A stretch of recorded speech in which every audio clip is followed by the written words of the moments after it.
Hey, what is going on, everybody? Boilon here, and in today's New Year's Eve video, and by the way, I hope everyone has a awesome New Year's Eve and New Year's Day, or maybe you're already into New Year's if you're Australian and so on, over on that side of the world.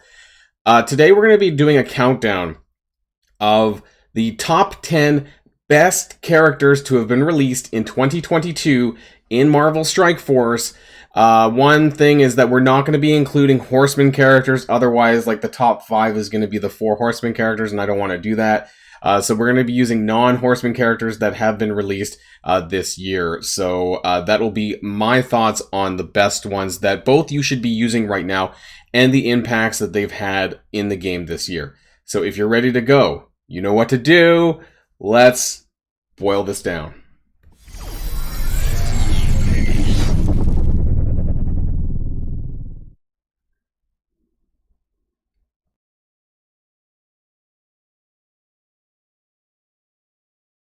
And coming in at number 10, now this could be a slight cop-out. I know someone's going to say in the comments, Boilon, this is not a character released in 2022, but this is honestly a huge impactful character that I really enjoyed for the Young Avengers rework, and that's Squirrel Girl. Now, I will say that this is the only character that is a rework on this list, but I really, really wanted to include this because I was thinking for all the releases this year and all of the reworks that happened, I honestly believe that this one probably is the best and most impactful.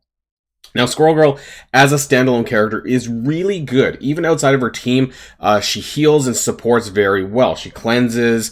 She has a lot of good debuffs with her offense down on her basic, which is very good, ignoring taunt and stealth with the secondary attack, and her AoE as well, which does heal block for 2 turns and offense down for 1. It's just really low cooldowns. Her special is on a cooldown of 3, which is absolutely nuts. And a lot of this got buffed when she had the rework. Now, she was already a decent character, but the reworks to her stats is significant. Like, yes, I know I have like a maxed out Squirrel Girl, and I was super happy to raise her because I did pull a 7 red on her. But she has a really high stat potential for a support character that's super old. You know, like she was released now, I don't remember, like over 2 years ago. And with the rework, like it made her stats, you know, very on par with the characters like some of the reworks do. But this one was quite impressive. And I think that she is one of the more important characters to build on the Young Avengers team, which is rare. Because normally when it comes to rework characters, that is actually the newer characters you need to pay more attention to. Whereas for me, I felt that Squirrel Girl was actually the most important on this team. So let me know in the comments down below about that one.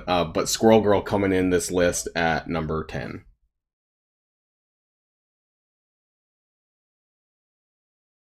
And coming in at number 9, now people also might feel this is a bit of a cop-out, but I'm going to tell you why. So Ghost Spider is rounding out number 9, and the reason for this is because the Web Warrior team didn't really finish until the middle of January, because Spider-Punk actually was released in 2022, and he's definitely not making this list, let's put it that way.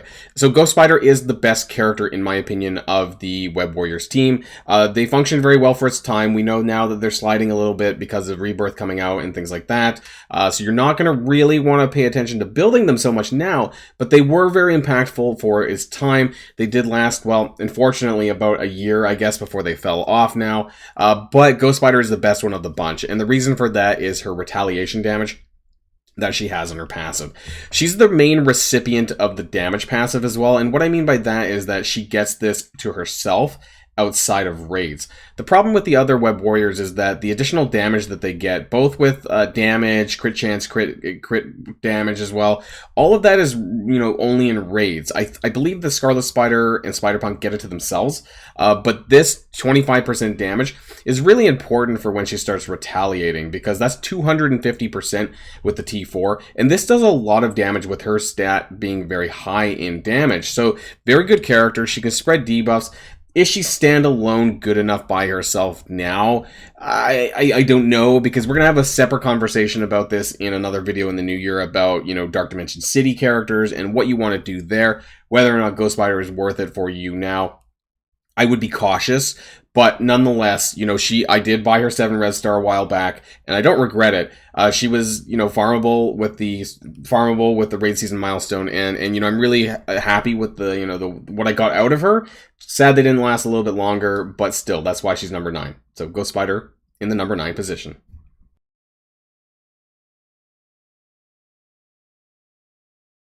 Now, coming in at number 8 is going to be Viv Vision. So, I really like her as a character, and I thought there was a lot of uniqueness to her kit.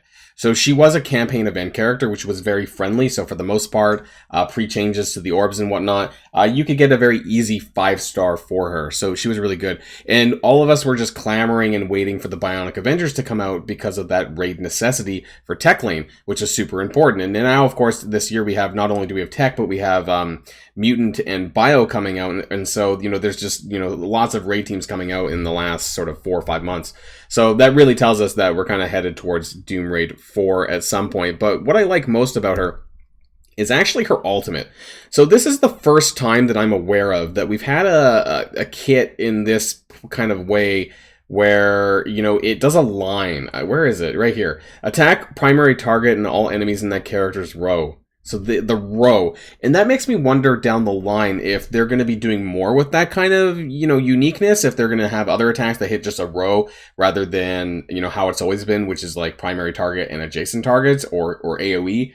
Or something like this, because this is very unique, because like when you're fighting, especially in raids and maybe Dark Dimension, you're fighting like 5 enemies potentially in one row. So this can do a fair bit of damage, and of course it does blind and all of that, and it flips.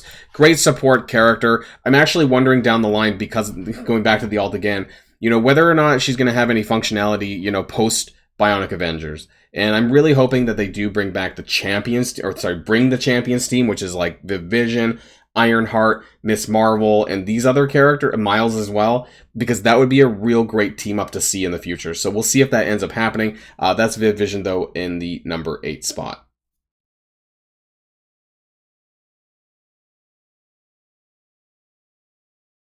And coming in at the number 7 spot is going to be Gambit. Now, some people may be wondering why he's maybe not a little bit higher.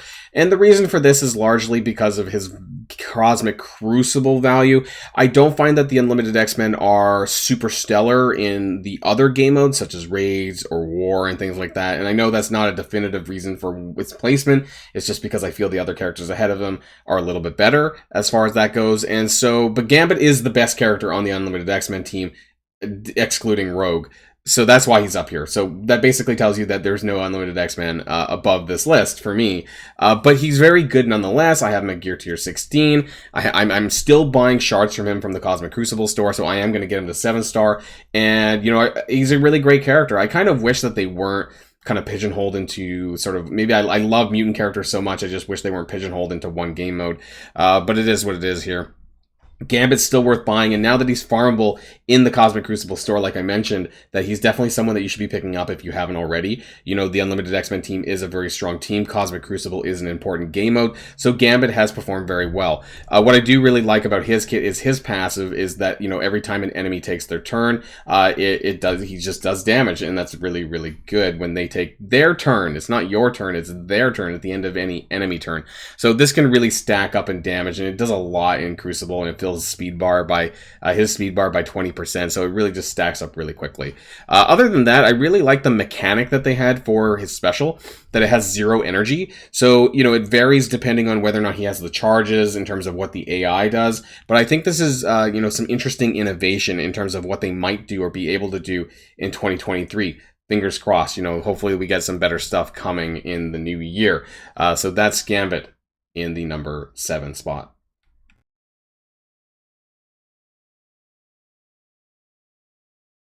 And coming in at number 6 is going to be Hulkbuster. Yes, I know there's 2 on one team, but I have to say that this is the best member of the team. And for Bionic Avengers, this is just your linchpin. You need him. He is your bread and butter. And unfortunately, he was also the hardest to get at the time in his event. But this has been made a little bit easier now that he is farmable in the Cosmic Crucible store with elite credits.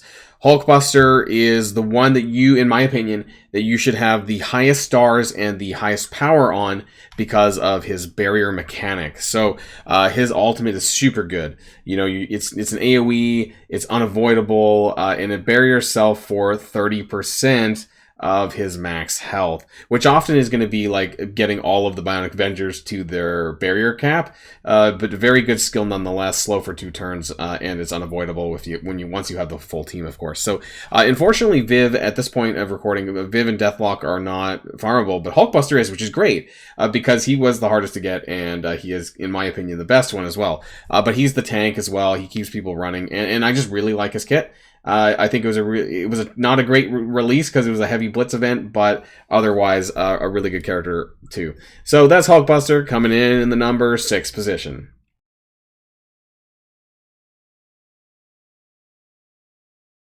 All right, and coming in at number 5, this may surprise some people.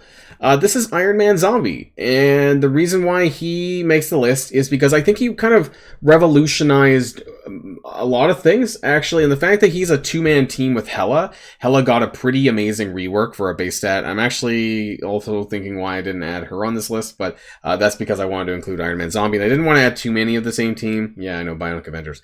Anyways, this guy does really, really well. He had a kind of iffy event, you know, where you only got like 2-star, 3-star, whatever you ended up getting with those orbs. I did get some really lucky pulls, you know, when I was opening for him, and I did get him to 4-star. I did end up buying him to 3 red on my Dark Promotion credits, so you do need to spend Dark Promotion credits to upgrade his red, but you don't actually need to get him all that high to make him viable with Hela, as long as you raise Hela up to be quite a bit. They're a very, very strong duo. They can take out some pretty crazy meta stuff, and I'm very interested to see if this team either gets built on or if they just, what more can I do with these characters? They also came out at a time where villains were in high demand. Some good villain characters were in high demand. So Iron Man Zombie and Hela together just make a really great combination of characters. And I've been having a lot of fun with them. So that's Iron Man Zombie here in the number 5 position.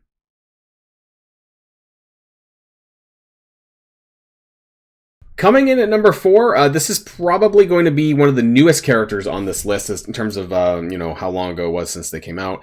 The Nemesis campaign event is still running right now. He really blows things out of the water or lights them on fire. I'm trying to make some sort of flamethrower reference here.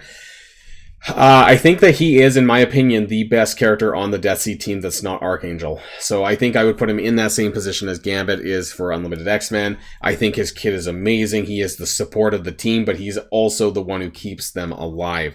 Now, his kit all around is really good. The amount of debuffs that he does, he's also viable outside of his team because the health steal actually redistributes to all allies in a lot of cases, not just Death Seed. So this does 2 turns of slow and bleed to all enemies, and Raise this does trauma. And once again, you don't need the Death Seed team for this to actually work. So hypothetically, you can run this guy, by himself in other raids if you want to, if you're not doing Doom Raid yet and so on. So some very great kit mechanics here.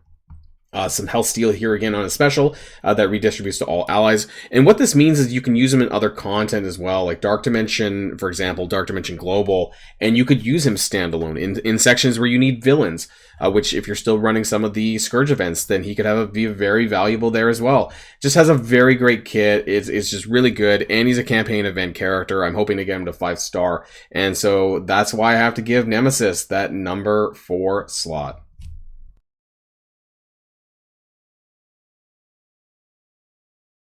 And we're coming close to the end, everyone. Coming in at number 3 is Spider-Man 2099. Why is he on this list? Well, I feel that he, alongside his other compatriot, who I think you can kind of imagine where they're going, has really revolutionized not only the arena meta, but also just Tangled Web in general in terms of their usage in largely Arena and Cosmic Crucible. But I for the most part, I think that 2099 is going to be valuable for some time. Unfortunately, I'll tell you right now, Noir is not on this list. I feel that he was a bit lackluster as a character, but 2099 just blows things out of the water. A lot of the reason for that is his ultimate here, and it is on a lower cooldown, but he goes really, really fast when Spider Weaver is on the team, and also gives speed bar by 20% to all Tangled Web allies. He's typically going first, and he clears 3 random positive effects and then applies slow for 2 turns and defense down for 2 turns. So you've probably, if you've been paying attention to my channel, you've probably been seeing some of the videos that have been out with 2099 and Weaver together. They're an insane combo of characters, and I think that they will be for some time, and I think they'll be highly meta towards the end of 2023. So these are characters that you can invest in, no problem, and you're going to get tons of value out of them. I had no issues with tier 16 and 2099. Very great character. So if you need another city, we're going to talk about this in a separate video, but if you need a great city bio character to invest in, 2099 is your guy. Really great character. Love his kit. Looks cool. Does a lot of amazing things. Can't recommend him highly enough. So Spider-Man 2099 in the 3rd position.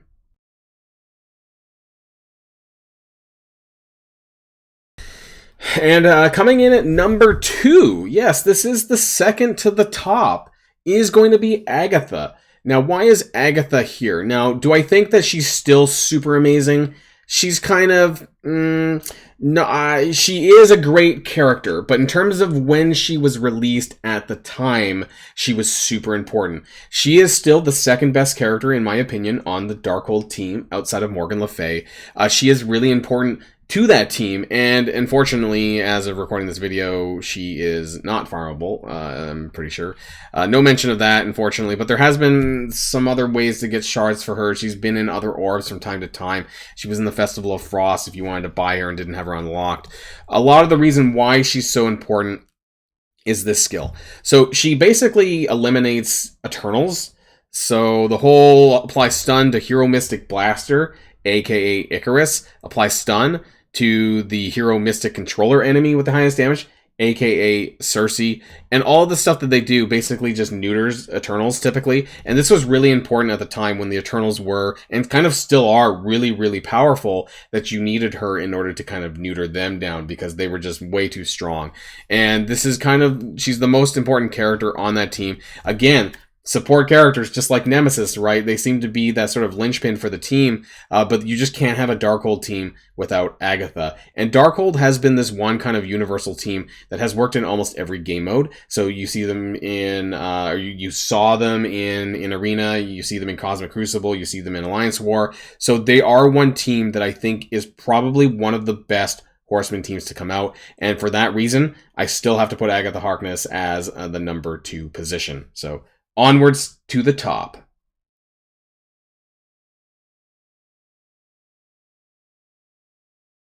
Okay, and so I don't think there's anyone too surprised about this position, probably. So Spider-Weaver coming in the number 1 best character of 2022. I kind of alluded to this a little bit, but yeah, so as an original character, she, in my opinion, blew Kestrel and Deathpool out of the water for 2021. In terms of, well, Kestrel is 2020, and then, yeah, sorry, and then Deathpool for 2021. But either way, I think Spider-Weaver definitely blew both of them out of the water in terms of her usage. Now, you might not think that, but Spider-Weaver is Arena meta, she's Cosmic Crucible meta, and you can definitely use her with Spider-Man 2099 in War. You can also use her alongside the Underworld team to make an underweb, whatever they're calling it, tangled web, Underweb, yeah, I think that's what it was named.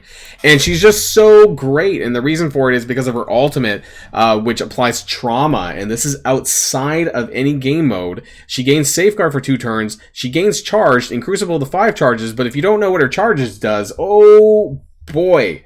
So I think it's down here.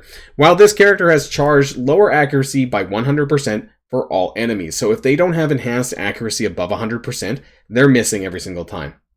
Now, when they do miss, they lose a charge, though. But this is so infuriating for a lot of people in Cosmic Crucible because she gets so many charges. She gets charges from her special as well. Oops, weird. My Facebook app must ignore that. Anyways, but yeah, Spider-Weaver, such a crazy character. You should be maxing her out, getting her shards as high as you possibly can. She was an event campaign as well, which was, you know, very player friendly. And so I'm happy with that. And I'm super happy with my investment into Spider-Weaver. And she deserves this position very much. So Spider-Weaver in the number 1 for 2022. Let me know in the comments down below if there's some characters that you think that I should have added onto this list. You know, this is just my list for for best characters of 2022 that were released, and hopefully we have a lot more to talk about in the new year. So happy New Year's, everyone. New Year's Eve, New Year's Day, whichever, by the time you watch this video, and I hope you all have a great time. So until next time, stay safe and healthy, and I'll see you all later.